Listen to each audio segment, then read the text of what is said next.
Thank you for joining. I'm waiting for the Facebook. Okay, so we are now live, ladies and gentlemen. We are now live. We are now live on the Anchor in the Storm page. And the way I have this set up is the camera's supposed to be up here, but it's not up there because there's not enough room for it to sit there properly without it creating issues. I've tried many times before and it just does not want to work. So if I try to set it up here, it will be more like this, and it won't sit on top of the TV the way it should. So that's why it's down here. So if I'm looking down, you'll understand why I'm looking down. We are continuing in our discussion of the mitzvah, okay, or mitzvot as it is. We are beginning in number 382 of 613. So here we go. To bring additional offerings of the new moon offering. Numbers 28 verse 11 for that. To bring additional offerings on Passover. Numbers 28:19. To bring a wave offering from the meal of the new wheat. Okay, Leviticus 23:10. To count the 7 weeks from the new wheat offering to Pentecost, also known as Shavuot or Shavut or something like that. Leviticus 23:15 for that.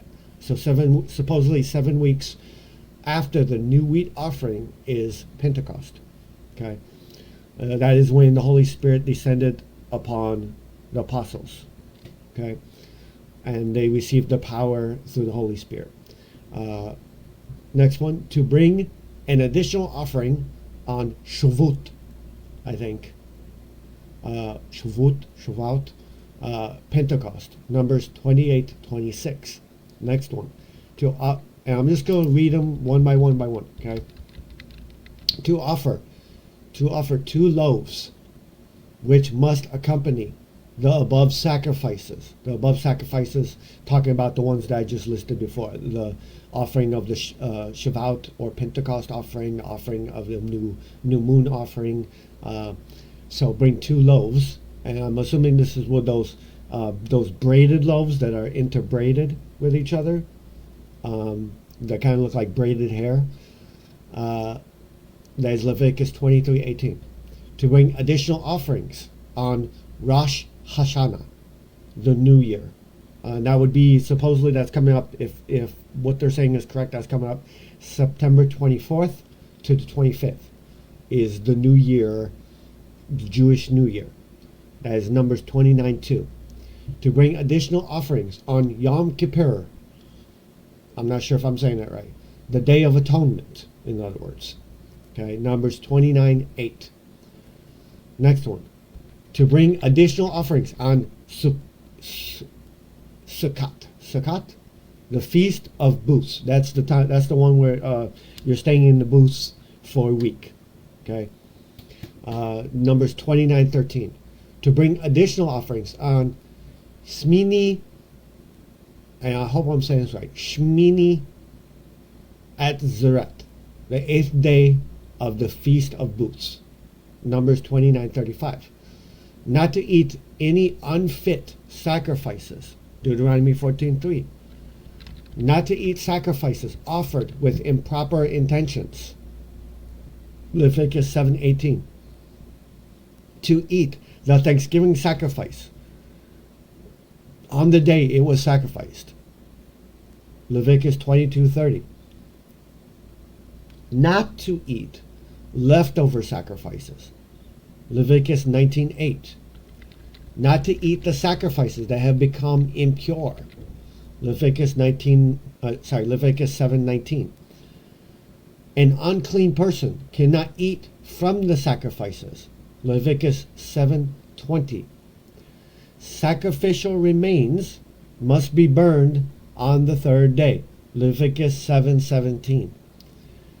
Impure sacrifices must be burnt. Leviticus 7:19. Number 400, to follow the priestly rituals of Yom Kippur. Leviticus 16:3. One who uses sacred property for personal use incurs a special penalty and sacrifice. So basically, if you use something that is only meant for sacred usage, for a personal use, then you've committed a huge penalty and need to make the appropriate sacrifice. Leviticus 5:16. Not to work consecrated animals. Deuteronomy 15:19. Not to shear the fleece of a consecrated animal. So let's look at what a consecrated animal is. Okay. So the word consecrated means having been made or declared sacred. So basically it's an animal that has been made or has been declared to be sacred. Okay.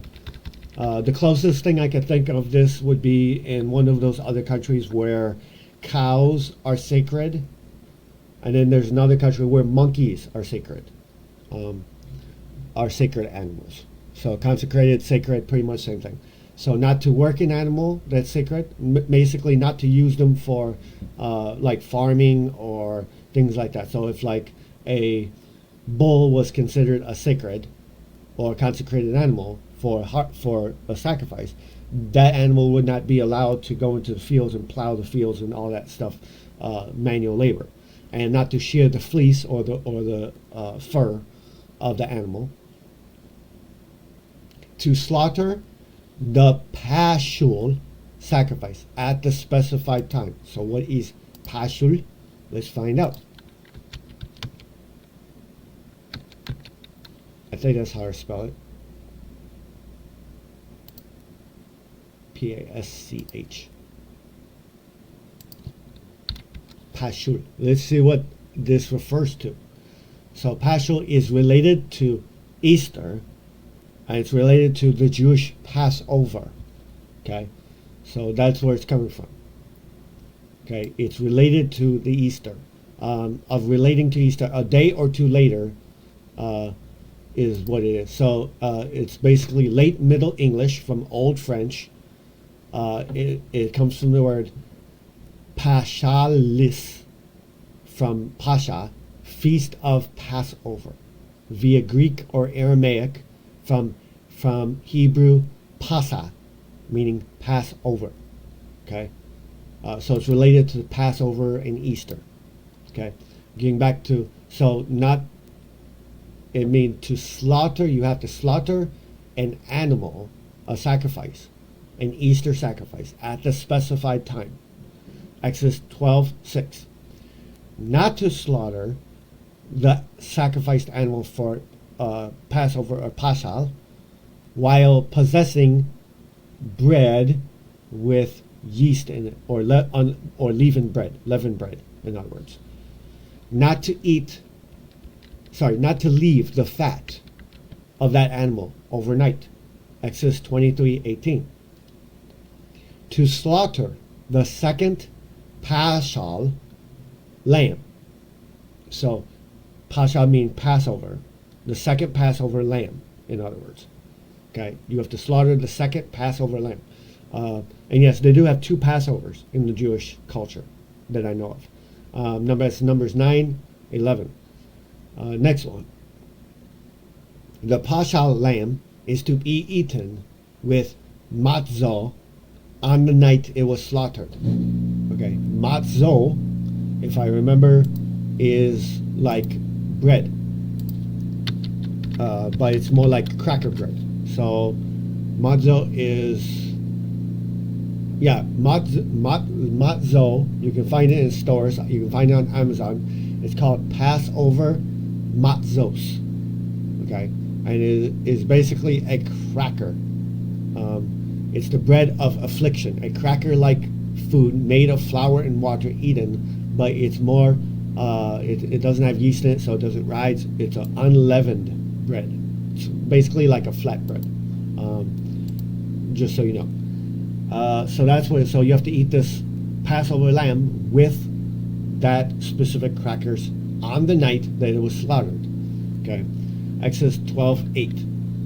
To eat the second Paschal lamb on the night of the 15th of Iyar.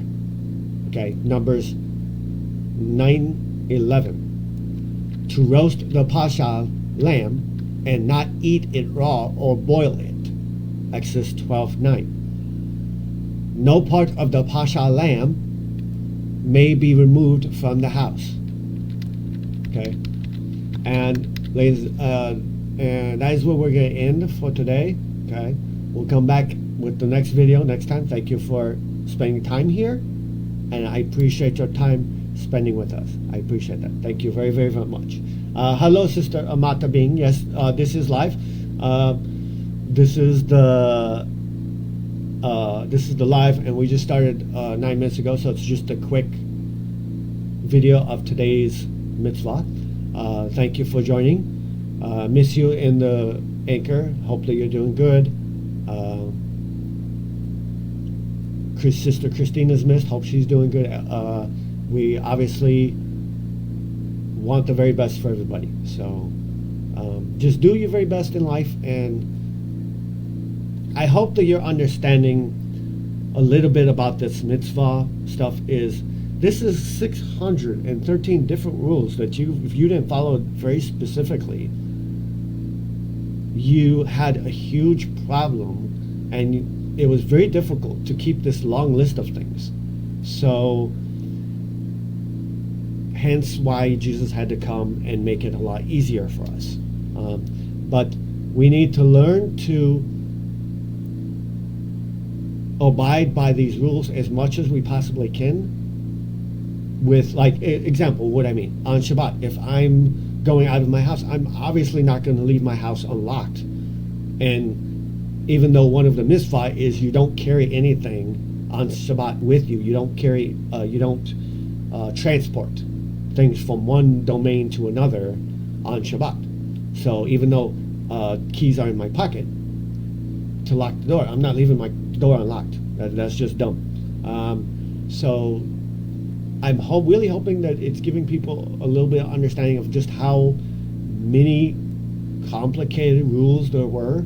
And as we go through the different holidays and stuff and Shabbat, you'll get a better understanding of all of these things, of what is required on Shabbat and what is required of the different holidays and all this stuff. Trust me, from what I've been reading, it's hugely complicated. I can understand why so many people had a huge problem with abiding by it, because it's so easy to forget it. So anyway, guys, thank you for your time. I'll see you again for tomorrow for another mitzvah video, as well as a live for a topic video. Okay, and the next live, I believe, will be discussing the different holidays in the Jewish culture. Okay.